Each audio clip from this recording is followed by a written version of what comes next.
So one of the main ideas in Watchmen 2019 is that masks come from trauma. People create new identities to protect themselves after suffering. Laurie says people who wear masks are driven by trauma. They're obsessed with justice because of some injustice they suffered, usually when they were kids. Ergo, the mask. It hides the pain. Angela lost her parents, so she became Sister Night. Wade suffered trauma and became Looking Glass. Will suffered and became Hooded Justice, kicking off the whole legacy of Watchmen's superheroes. Radical new identities are born from tragedy, both in fiction and in reality. There's examples of this in real-world hip-hop music. The rapper MF Doom famously wears a mask at all times, as part of his supervillain-inspired persona, and the origins of Doom come from the tragic loss of his brother.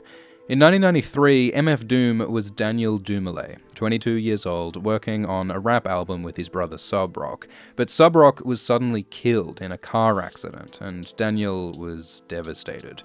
He left New York, left music, and was near homeless for a time, racked with grief.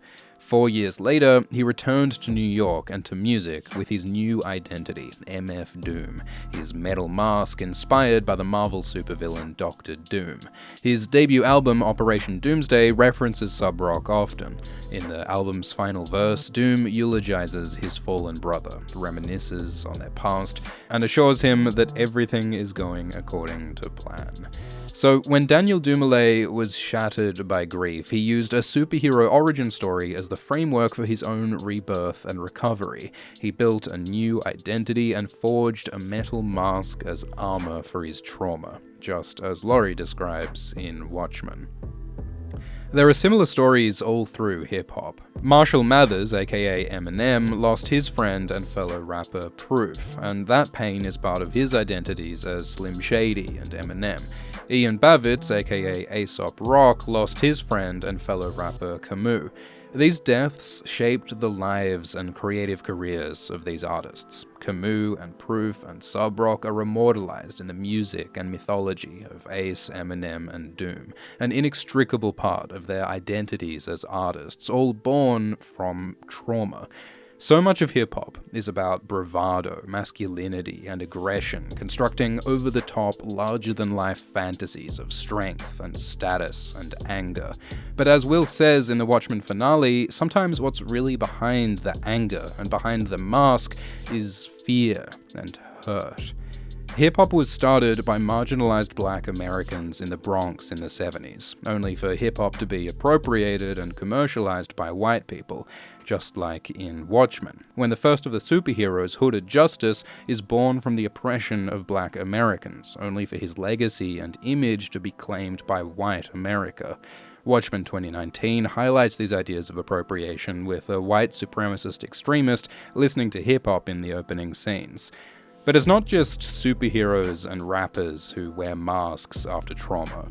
You probably haven't witnessed the murder of your parents and decided to become a bat, but maybe you've had a bad breakup, so you went and got a new haircut, dyed your hair a stupid color, or you started going to the gym to change your body, changed your profile picture on social media, put on a different mask. When you suffer a loss, sometimes you want to become someone else, someone with a different friend group, different job, different worldview. Maybe you spend your days as a level 56 Night Elf Barbarian because behind that mask you feel stronger and safer, so that the thing that hurt you can't hurt you again. But the thing is, we talk about masks as though they're something we can easily take off again. But if you play a role for so long, it could become your real identity. Like, at the end of Watchmen, Will tells Angela to stop wearing the mask, but is there still an Angela behind the mask of Sister Night? Is there still a Daniel Dumoulin behind the mask of MF Doom? For most people, there's no clear division between our quote-unquote real selves and the people that we're pretending to be. Like, there's the people we are with friends, with family, at work, at church, on our secret furry Digimon Vor roleplay forum. There's There's no one single real you. There's not just one mask or just one moment that defines us. We are a lifetime's accumulation of small, gradual changes. Every day we have experiences and feelings and setbacks that drive us and shape us and agitate us in different directions. It's how we survive, as individuals and as a species. Every mask is one of millions of invisible layers of scar tissue that sculpt us over generations, and we can't very well take off millennia of trauma. It goes deep, because masks are what we are, from our skin to our bones. So, I'll give Watchmen 6 Lube Mans out of 10. Comment below your favorite egg. Cheers.